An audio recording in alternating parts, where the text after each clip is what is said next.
Hello everyone, ಹೇಗಿದ್ದೀರಾ? ಚೆನ್ನಾಗಿದ್ದೀರಾ ಅಂತ ಭಾವಿಸ್ತೇನೆ.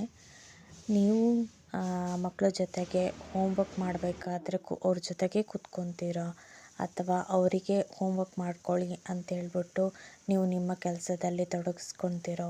ಯಾವ ಥರ ನಿಮ್ಮ ಒಂದು study routine with your kid ಅನ್ನೋದನ್ನು ನಮಗೆ ಕಮೆಂಟ್ ಮುಖಾಂತರ ತಿಳಿಸಿ. ಹಾಗೆಯೇ ಮಕ್ಕಳಿಗೆ ನನ್ನ ಪ್ರಕಾರ ಇಂಡಿಪೆಂಡೆಂಟಾಗಿ ಅವರ ವರ್ಕು ಅವರೇ ಮಾಡ್ಕೊಳ್ಳೋ ಹಾಗೆ ನೀವು ಮಾಡುವಂಥದ್ದು, ಹಾಗೆ ದೂರದಲ್ಲಿ ನಿಂತು ಗೈಡೆನ್ಸ್ ಮಾಡುವಂಥದ್ದು ಕೆಲಸ ನಿಮ್ಮದಾಗಿದ್ದರೆ ಒಳ್ಳೆಯದು. ಅಥವಾ ಇಲ್ಲ ಪ್ರತಿಯೊಂದು ಹೋಮ್ವರ್ಕಿಂದ ಹಿಡ್ಕೊಂಡು ನೀವೇ ಮಾಡಿಸ್ಬೇಕು ಅಂತಂದರೆ ತುಂಬಾ ಕಷ್ಟ ಆಗುತ್ತೆ. 1ರಿಂದ 5ನೇ ತರಗತಿ ತನಕ ನೀವು ಅವರಿಗೆ ಮಕ್ಕಳಿಗೆ ಗೈಡ್ ಮಾಡ್ಬೋದು. ಆ ನಂತರದಿಂದ ಅವರೇ ಓದ್ಕೊಳ್ಬೇಕಾಗತ್ತೆ.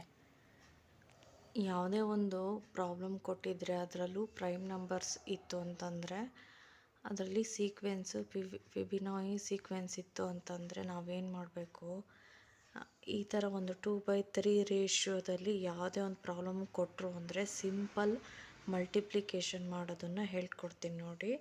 ಇಲ್ಲಿ ನಮಗೆ 2 ಇದೆ, 2ನ 8ಗೆ ಮಲ್ಟಿಪ್ಲೈ ಮಾಡಬೇಕು. ಆವಾಗ ಏನಾಗುತ್ತೆ, 2 8 16 ಬರುತ್ತಲ್ವ. ಆ 16ಅನ್ನು ನಾವು ಇಟ್ಕೊಳ್ಬೇಕು.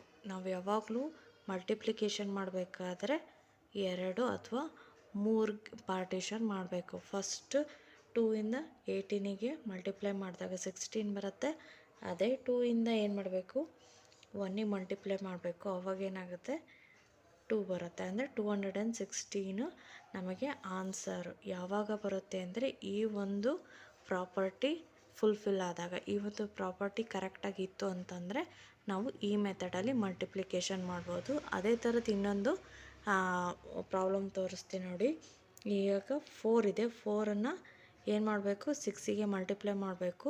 ಆವಾಗ ಏನಾಗುತ್ತೆ, 4 6 24 ಆಗುತ್ತೆ. 24 ಬರ್ಕೊಳ್ಬೇಕು. ಆ ನಂತರ ಮತ್ತು 4 ಇಂಟು 3 ಮಾಡಬೇಕು. ಆವಾಗೇನಾಗುತ್ತೆ, 4 3 12 ಆಗುತ್ತೆ. ಅರ್ಥ ಆಯ್ತಾ? ಈ ಒಂದು ಆನ್ಸರು ಬರ್ತಾ ಹೋಗುತ್ತೆ. ಅಂದರೆ 34 ಇಂಟು 36 1224 ಆನ್ಸರು ಯಾವಾಗ ಬರುತ್ತೆ ಅಂದರೆ ಈ ಒಂದು ಪ್ರಾಪರ್ಟಿ ಅಲ್ಲಿ ಕೊಟ್ಟಿರುವಂಥ ಪ್ರಾಬ್ಲಮ್ಮು ಇದ್ದಾಗ ಮಾತ್ರ. ಈ ವಿಡಿಯೋ ಮತ್ತು ಈ ಇನ್ಫಾರ್ಮೇಷನ್ ನಿಮಗೆ ಯೂಸ್ ಆಗುತ್ತೆ ಅಂತ ಅಂದ್ಕೊಂಡಿದ್ದೀನಿ.